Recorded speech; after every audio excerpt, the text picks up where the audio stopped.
नमस्ते, प्रणाम। हम आप सबके भाई म्यूजिक डायरेक्टर गोलू गुलजार।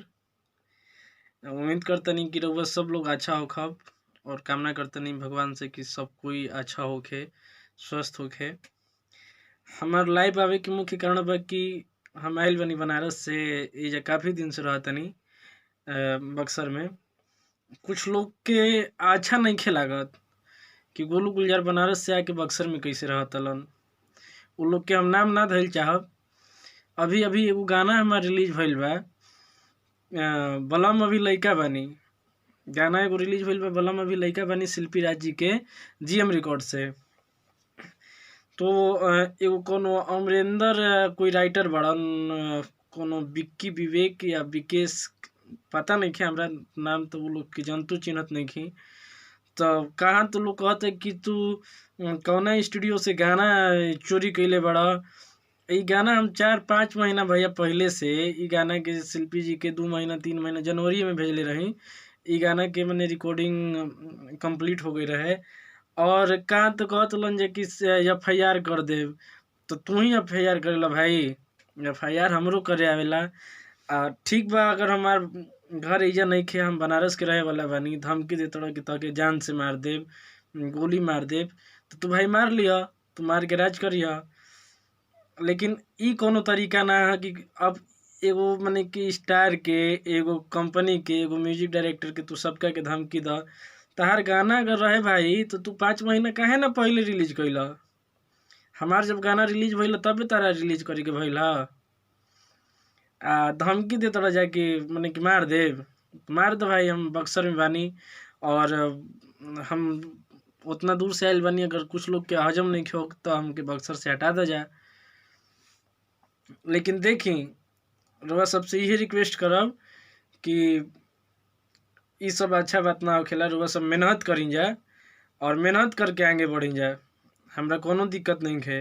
अगर हमरा गाड़ी देला से ही अगर आगे बढ़ जाइब जा, धमकी देला से, मारला से, तो रउआ सब मारी जा, धमकी दी जा।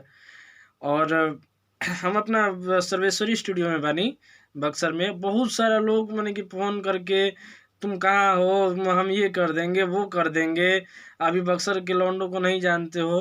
अरे भाई, बक्सर के लौंडों, बक्सर मेरा कोई दुश्मनी थोड़ी है। बक्सर में सब लोग मेरे भाई हैं। हम कलाकार हैं और कलाकार किसी एक का नहीं होता, कलाकार सबका होता है। और ये गाना अर्जुन और नीरज निर्मल जी ने दिया था। नीरज निर्मल जी एक हैं, उनको मैं मामा जी बोलता हूँ, मेरे मामा लगते हैं। और अर्जुन आदित्य जी ने मुखड़ा दिया था, बोला भैया अच्छा लग रहा है। हम बोले ठीक है, गवाते हैं। तो ये गाना हम मतलब 1-2 लोग को भेजे थे, तो बोले कि भैया थोड़ा सा इधर नहीं समझ में आ रहा है। तो मैंने शिल्पी जी से रिकॉर्ड करा दिया जीएम रिकॉर्ड के लिए।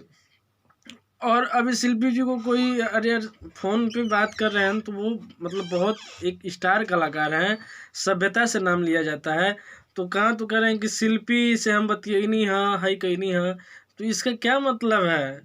शिल्पी से बतीला हो तो वो एक सम्मानित कलाकार हैं और एक बहन जैसी हैं और अच्छा कलाकार हैं।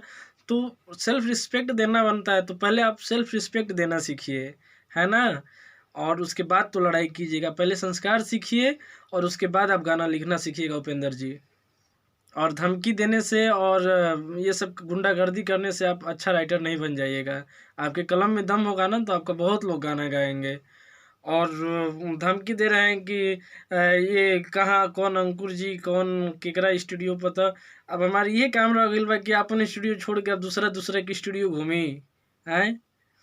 भैया सब लोग के प्रणाम करतनी और आप लोग सपोर्ट करी जाए।